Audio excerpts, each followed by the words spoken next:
بسم اللہ الرحمن الرحیم۔ السلام علیکم دوستو، غلام در کھوکھر ایک نئی ویڈیو کے ساتھ حاضر ہوں۔ آج جو میں آپ لوگوں کے ساتھ کچھ باتیں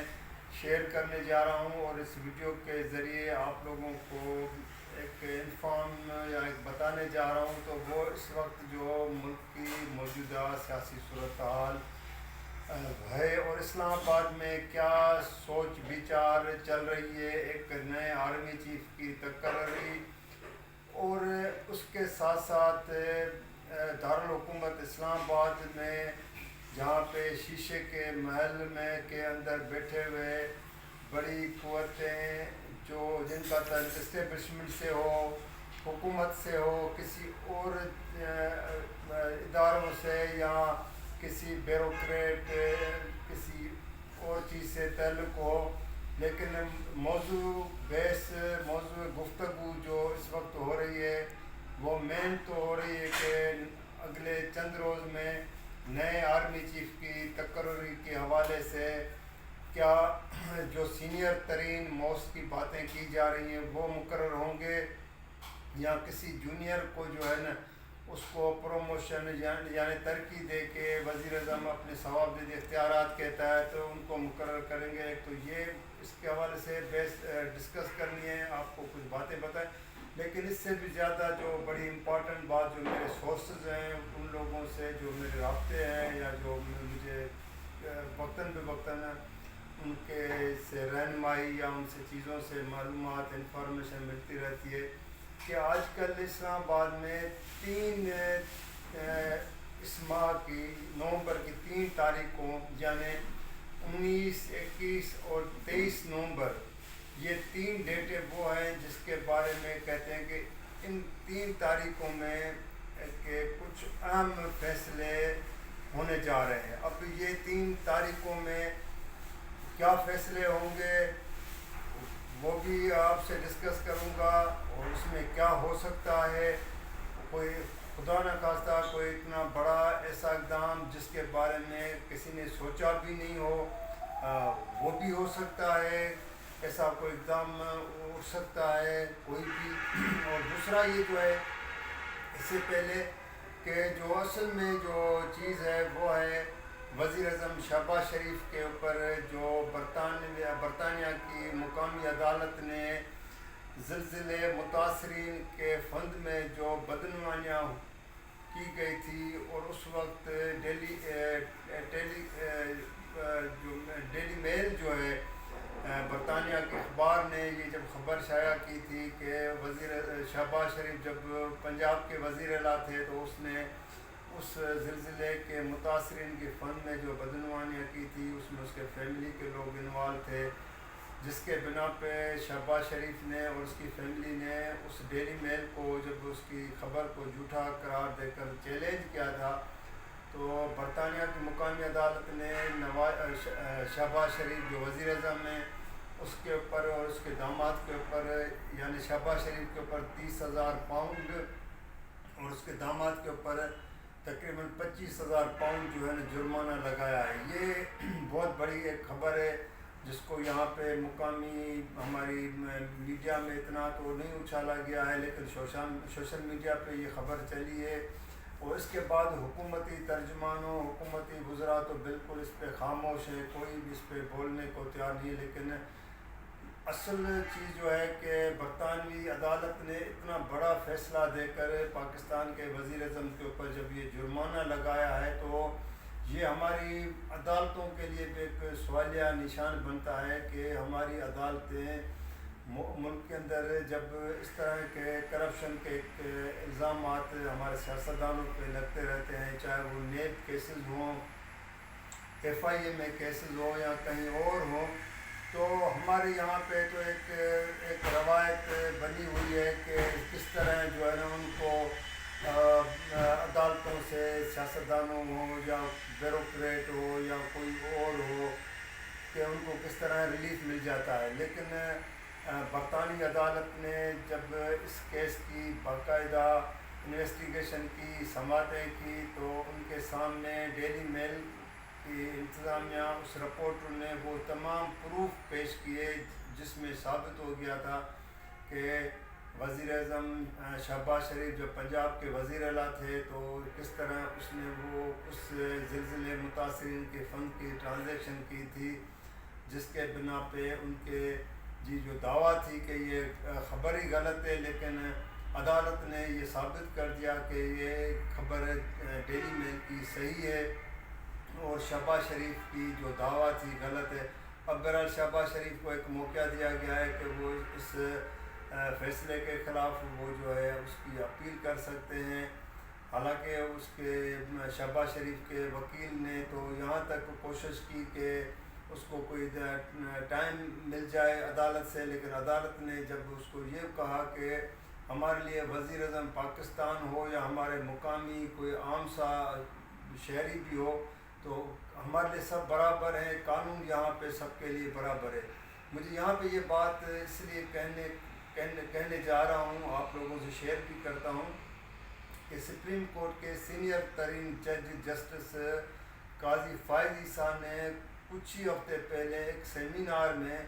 خطاب کرتے ہوئے، جب وہاں پہ جو اس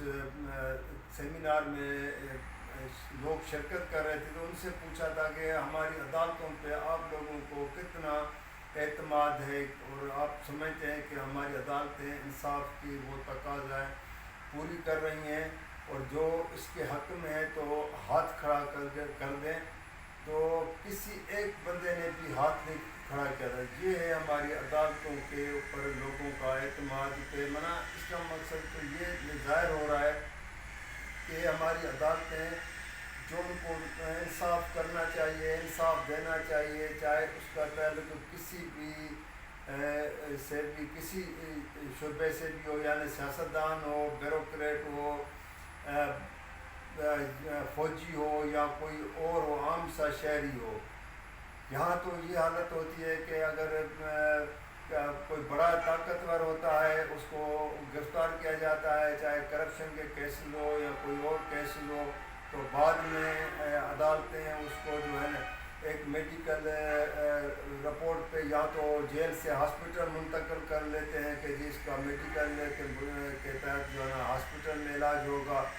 باقی جو اگر غریب بکری چور ہو، بھینس چوری کرنے والا ہو تو وہ سالوں کے ساتھ جیل میں پڑے رہتے ہیں، ان کا علاج نہیں ہوتا ہے۔ اس طرح جیسے میں آپ کو اور بھی بتاؤں کہ جب چیف جسٹس ثاقب نثار تھے تو اس نے کراچی میں ایک مقامی ہاسپٹل میں اس وقت جب اس نے ایک جا کے چھاپہ مارا تھا، اور اس ہاسپٹل میں شرجیل میمن جو پیپلز پارٹی کے موجودہ انفارمیشن منسٹر ہیں، اس وقت وہ خالی MP تھے، تو اس کے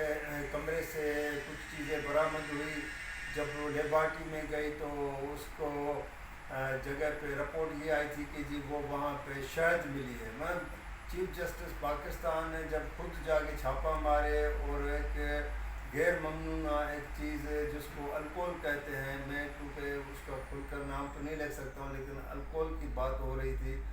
تو بعد میں وہ شہد یعنی مکھی جو ہے نا وہ نکل آئی تھی رپورٹ میں۔ تو جب چیف جسٹس کی چھاپے پہ بھی کسی کو یقین نہ ہو تو یہاں پہ فیصلے یا انصاف کون کرے گا؟ بہرحال یہ تو ایک شہباز شریف کے اوپر جو ڈیلی میل والی بات تھی کہ اس کے بنیاد پر برطانیہ کی عدالت نے اس کے اوپر جرمانہ لگا دیا۔ اب دیکھنا یہ ہے کہ شہباز شریف بھی یہ جرمانہ ادا کرتے ہیں یا اس فیصلے کے خلاف اپیل میں جاتے ہیں اور پھر دوبارہ عدالت اس کا کیا فیصلہ کرتی ہے، یہ تو آنے والے دنوں میں پتہ چلے گا۔ لیکن جو اصل بات ہے کہ وزیر اعظم شہباز شریف نے جس نے گزشتہ 4-5 روز لندن میں قیام کیا اور اپنے بڑے بھائی نواز شریف کے ساتھ نئے آرمی چیف کی تقرری اور اگلے سال انتخابات کے حوالے سے موجودہ حکومت کی کنٹینیوٹی کرنے، اگست تک حکومت کو چلانا ہے یا ان وقت سے پہلے انتخابات کرانے ہیں، نگران حکومت، تو نگران حکومت کا سیٹ اپ کون سا ہونا چاہیے، یہ تمام چیزیں ڈسکس کی ہے، جس میں کہا یہ جا رہا ہے کہ نواز شریف نے تو کہا ہے کہ جو سننے میں آ رہا ہے کہ آرمی چیف کی تقرری میرٹ کے بنیاد پر، یعنی جو موسٹ سینئر ترین ہو اس کا تقرر ہونا چاہیے۔ اب یہ تو وزیر اعظم شہباز شریف کی ثوابدیدی بھی ہے کہ وہ کس کو آرمی چیف کے لیے نامزد کرتے ہیں، اور اس کی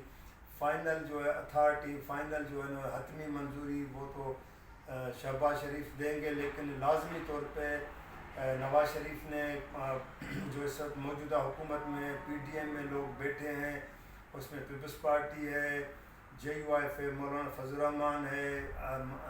سردار اختر مینگل ہے، ایم کیو ایم ہے، باقی لوگ بھی ہیں اور ان کی پارٹیاں بھی ہیں، تو ان سے بھی سنا یہ کہا جا رہا ہے کہ مشاورت ہوئی ہے اور ان سے بھی رائے لی جا رہی ہے کہ آیا جو فوج کا سینئر ترین جنرل ہو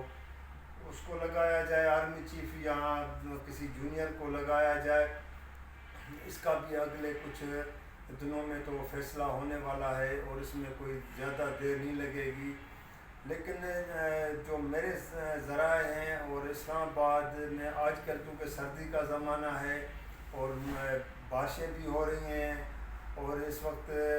جو رات کے اندھیرے میں جب اسلام آباد میں بڑے محلات میں جب کوئی اندر گھروں کے اندر لوگوں میں جب ڈنر پہ یا کہیں پہ کچھ لوگ اکٹھے ہوتے ہیں، خاص طور پہ سیاستدان ہو، بیوروکریٹ ہو، اور ریٹائر فوجی جنرل ہو یا حاضر سروس فوجی ہوں جن کا اسٹیبلشمنٹ کے ساتھ تعلق رہا ہے، تو ان کے درمیان جو ڈسکس ہو رہا ہے وہ آرمی چیف کی تقرری ہے، لیکن اس میں خاص طور پہ جو ایک میرے بہت قریبی ذرائع نے مجھے بتایا ہے کہ اس وقت اسلام آباد میں ایک خدشہ بھی کیا جا رہا ہے، اور خدشہ اس حوالے سے کیا جا رہا ہے کہ 19 نومبر، 21 نومبر اور 23 نومبر یہ 3 تاریخیں وہ ہیں جس پہ کچھ اہم فیصلے، اہم اقدامات بھی اٹھائے جا سکتے ہیں۔ اب یہ اقدامات کیا ہو سکتے ہیں؟ ایک خدشہ، میں پھر دوبارہ کہوں گا کہ خدشہ یہ ظاہر کیا جا رہا ہے کہ اسلام آباد اور پنڈی میں جو ہے نا بھوٹوں کی بات کی جا رہی، بھوٹوں کی، یعنی کہ وہ قوتیں جن لوگوں نے ماضی میں جو ہے نا مارشل لا لگائی ہیں، جیسے ڈکٹیٹر ضیاء الحق نے مارشل لا لگائی تھی، جہاں 12 اکتوبر 1999 کو جنرل پرویز مشرف نے اقتدار پہ جو ہے نا قبضہ کیا تھا اور نواز شریف کی حکومت کو ہٹایا تھا، تو اس طرح کی بھی باتیں چل رہی ہیں کہ جو موجودہ ملکی صورتحال ہے اس میں کچھ وہ قوتیں، کچھ وہ لوگ موجودہ سیٹ اپ سے، موجودہ حالات سے کوئی خوش نہیں ہے، اور ان کے پاس یہ بھی ایک آپشن زیر بحث ہے یا ڈسکس ہوا ہے، ڈسکس ہو رہا ہے کہ جی سب سے پہلے پاکستان، اس میں تو کوئی شک نہیں ہے کہ ہر پاکستانی کی خواہش ہوتی ہے کہ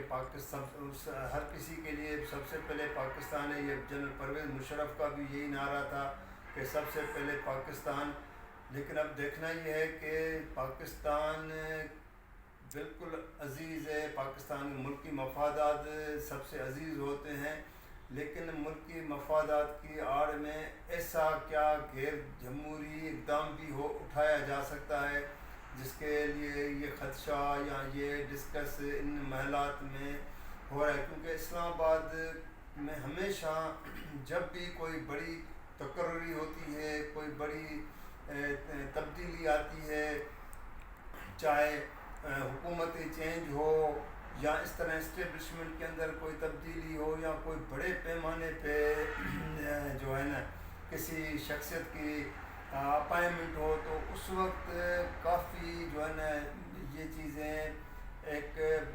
محلات، وہ جو شیشے کے محلات کے اندر بحث بھی کی جاتی ہے اور اس کے پہلو کا بھی جائزہ لیا جاتا ہے، اس میں وہ قوتیں ان تمام چیزوں کو سامنے رکھتے ہیں کہ کیا مطلب ان کے پاس ایک بلو پرنٹ یہ ہوتا ہے کہ نمبر 1 پہ کیا ہونا چاہیے، اگر کیا اقدام اٹھائیں گے تو اس کے نتائج کیا ہوں گے، نمبر 2 پہ یعنی بی پہ کیا ہوگا، اگر بی کے تحت کوئی ایسا اقدامات اٹھائیں تو اس میں رد عمل کیا آ سکتا ہے، کیونکہ اس وقت پی ٹی آئی سربراہ عمران خان نے بھی جو لانگ مارچ جو لاہور سے شروع کیا ہے وہ عارضی طور پہ تو خود اس لانگ مارچ کا اس وقت اس حالت میں وہ حصہ نہیں بن رہے ہیں، ماں سوائے وہ ویڈیو لنک کے ذریعے، کیونکہ اس کو جو وزیر آباد میں ایک فائرنگ میں جو ہے نا وہ زخمی ہو گئے ہیں، تو وہ تو لاہور میں زیر علاج ہیں اپنے گھر پہ، لیکن باقی پارٹی کی قیادت کے لوگ جو ہیں لانگ مارچ جو ایک سلولی کہیں یا وہ جو ہے نا کہ اپنے ان کے اہداف کے مطابق وہ آہستہ آہستہ اسلام آباد کی طرف رواں دواں ہے۔ اب اس کے لیے بھی مختلف ڈیٹیں دی جا رہی ہیں کہ اگلے 21-22 تک وہ جو ہے نا لانگ مارچ پنڈی تک پہنچے گا، جس کے میں پھر عمران خان خود بھی آ کے اس وقت یہ شریک ہوگا۔ ابھی 20-21 تاریخ وہی بنتی ہے، سیٹرڈے سنڈے بنتی ہے، منڈے بنتا ہے، تو وہ لوگ جو میں نے پہلے آپ کو بتایا کہ 19، 21 اور 23 کی تاریخیں جو ڈیٹیں دے رہے ہیں یہ بڑی امپارٹنٹ ہے۔ اب ان ڈیٹوں پہ آرمی چیف کی تقرری کی بھی اناؤنسمنٹ ہو سکتی ہے، اور کچھ اور بھی باتیں جو لوگ خدشے بھی ظاہر کریں، کوئی ایسا اقدام جس کے لیے کوئی سوچ بھی نہیں سکتا ہے، اور بھوٹوں کی آواز کے حوالے سے بھی باتیں ہو رہی ہیں کہ ایسا کوئی بھوٹوں کی آواز والا بھی اقدام آ سکتا ہے۔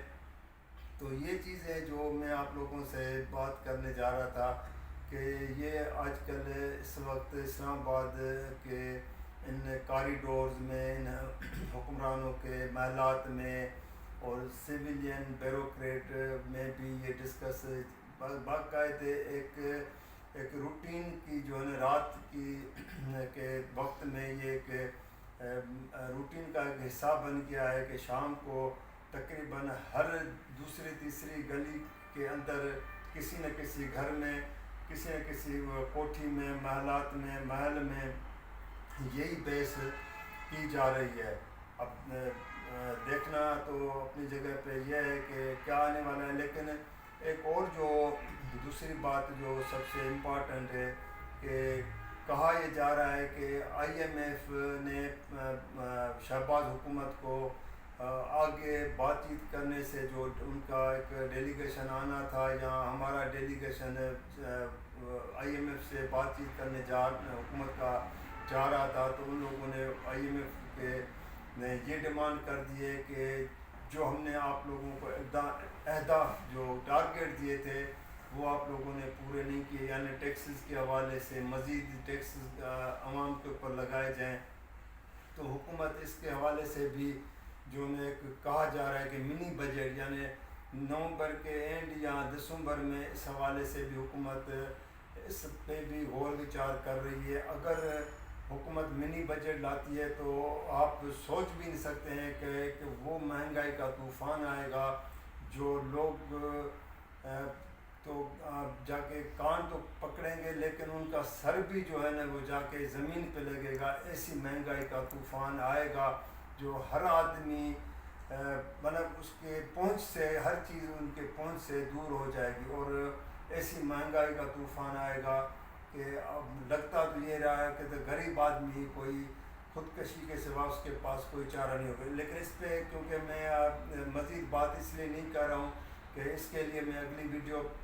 میں آپ لوگوں کے ساتھ کوئی ڈیٹیلز چیزیں آپ کے سامنے رکھوں گا اور وہ آپ سے شیئر کروں گا، لیکن بہرحال جو میں نے پہلے آپ لوگوں سے بات کی ہے وہ میں آپ سے جو نا یہی ریکویسٹ کروں گا کہ اگر آپ کو یہ چیزیں میری ویڈیو میں باتیں اچھی لگیں، صحیح لگیں، تو آپ اس کو لائک بھی کیجیے گا، شیئر بھی کیجیے گا، اور خاص طور پہ جو میں ہمیشہ آپ لوگوں سے یہ ریکویسٹ کرتا ہوں کہ کمنٹس میں مجھے جو ہے نا آپ بتائیے گا۔ اس وقت اگلی ویڈیو تک کے لیے مجھے اجازت دیجیے گا۔ اللہ حافظ۔